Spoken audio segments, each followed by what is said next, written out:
Shalom, bien-aimé peuple de Dieu. Bienvenue sur notre plateforme de méditation intitulée Méditons ensemble. En ce jeudi 20 août 2026, l'Éternel nous attire dans sa présence par la portion de Jean 9, verset 31. Prions.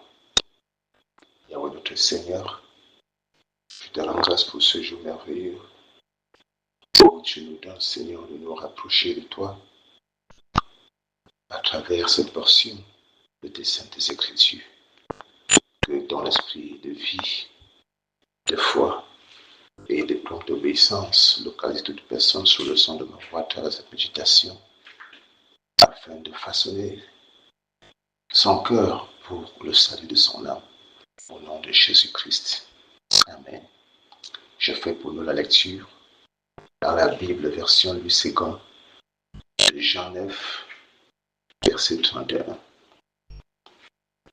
Nous savons que Dieu n'exauce point les pécheurs, mais si quelqu'un l'honore et fait sa volonté, c'est celui-là qui l'exauce. Amen. Bien-aimé, c'est ici la parole d'un aveugle-né qui a été guéri par le Seigneur Jésus-Christ. Les pharisiens ne voulaient pas accepter et le presser de dire que Jésus est un pécheur. Il a refusé et les a enseignés sans le vouloir en disant que nous savons que Dieu n'exauce pas les pécheurs. Mais si quelqu'un l'honore et fait sa volonté, c'est celui-là qui l'exauce. Bien-aimé, plusieurs chrétiens de nos jours peuvent à un moment penser que Dieu ne les exauce et ne les écoute jamais. Non. Ce jour, le Seigneur, par ce message, veut nous donner une des raisons pour laquelle notre prière ne peut pas être exaucée. Il dit que nous savons que Dieu n'exauce pas les pécheurs. Pourquoi il n'exauce pas les pécheurs? Découvrons la raison pour laquelle Dieu n'exauce pas les pécheurs dans ce livre d'Ésaïe, chapitre 59, versets 1 et 2. Je lis pour nous. Non, la main de l'Éternel n'est pas trop courte pour nous sauver, ni son oreille trop dure pour nous entendre. Mais ce sont nos crimes qui mettent une séparation entre nous et notre Dieu. Ce sont vos péchés qui vous cachent sa face et l'empêchent de vous écouter. C'est toujours le péché qui a séparé Adam et Ève du jardin d'Éden. Frères et sœurs, nous devons comprendre que Dieu a une haine terrible pour le péché.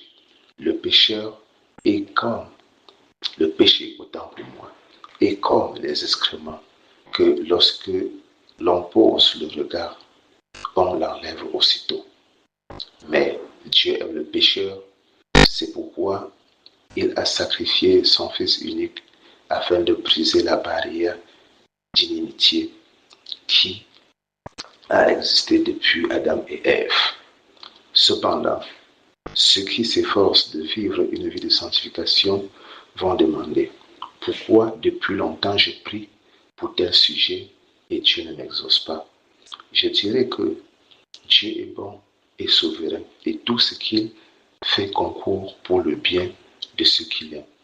Il peut ne pas donner ce que nous demandons parce que nous ne sommes pas prêts à recevoir ou encore parce qu'il peut nous perdre s'il nous le donne à l'instant.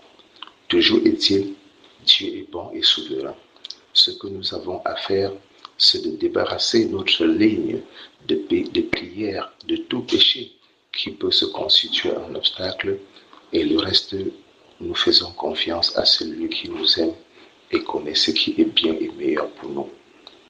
Bien l'Éternel, bénis en chacun de nous l'écoute de sa parole. En ce jour, au nom de Jésus-Christ. Amen. Bien-aimés, si c'est la première fois que je nous rejoins à travers cette plateforme de méditation, n'oubliez pas de t'y abonner et surtout de liker et partager cette méditation afin que l'Éternel par toi puisse toucher un grand nombre de personnes pour le salut de leur âme au nom de Jésus-Christ. sœurs, nous disons à demain pour une nouvelle méditation par la grâce de Dieu, au nom de Jésus-Christ. Shalom.